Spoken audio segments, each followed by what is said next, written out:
Hi friends, welcome to my channel. ఈ రోజు వీడియోలో ఎంతో టేస్టీగా ఉండే అటుకుల ఉల్లి మిక్చర్ని అయితే చూపించబోతున్నాను. ఈవినింగ్ టీ టైంలో ఏదైనా కారం కారంగా పుల్లగా తినాలనిపిస్తే ఒక్కసారి ఇలా టేస్టీగా ఉండే మిక్చర్ని అయితే ట్రై చేయండి. అలాగే ఈ మిక్చర్ ని ప్రిపేర్ చేయడానికి ఎక్కువ టైం కూడా పట్టదండి. జస్ట్ ఒక 5 మినిట్స్ లో రెడీ చేసుకోవచ్చు. కాబట్టి తప్పకుండా ట్రై చేయండి. ఇక ఆలస్యం చేయకుండా అటుకుల ఉల్లి మిక్చర్ ని సింపుల్ గా ఏ విధంగా చేసుకోవాలో ఇప్పుడు మనం చూసేద్దాం.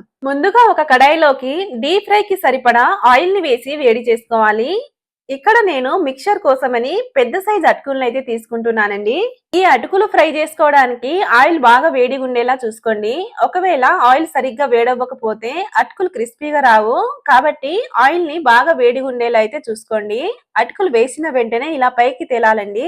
ఈ అటుకుల్ని వేసిన వెంటనే ఒకసారి బాగా కలుపుకున్నాక తీసి ఒక టిష్యూ పేపర్ పైన అయితే వేసుకోండి. అయితే అటుకుల్ని మొత్తం ఒకేసారి కాకుండా ఇలా కొద్ది కొద్దిగా వేసి ఫ్రై చేసుకోవాలండి.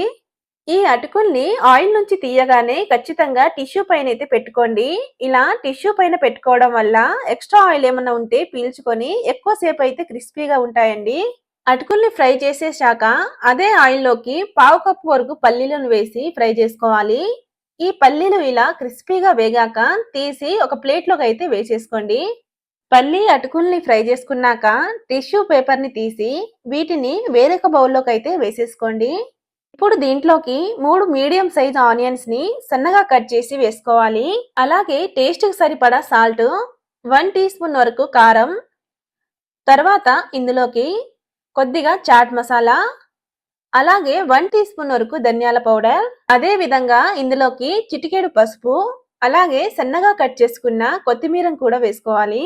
చివరిగా ఇందులోకి పులుపు కోసమని లెమన్ జ్యూస్ ని పిండుకోవాలి.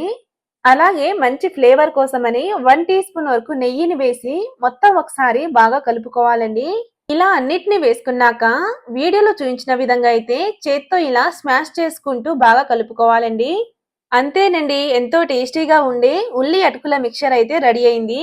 ఈవినింగ్ టైంలో కారంగా కొంచెం పుల్లగా ఏమైనా తినాలనుకుంటే తప్పకుండా ఈ రెసిపీని అయితే ట్రై చేయండి. అలాగే ఈ రెసిపీ గనుక మీకు నచ్చినట్టయితే లైక్ చేసి ఈ ఛానల్ ని సబ్స్క్రైబ్ చేసుకోండి. అలాగే పక్కనున్న బెల్ ఐకాన్ ని కూడా ప్రెస్ చేయండి.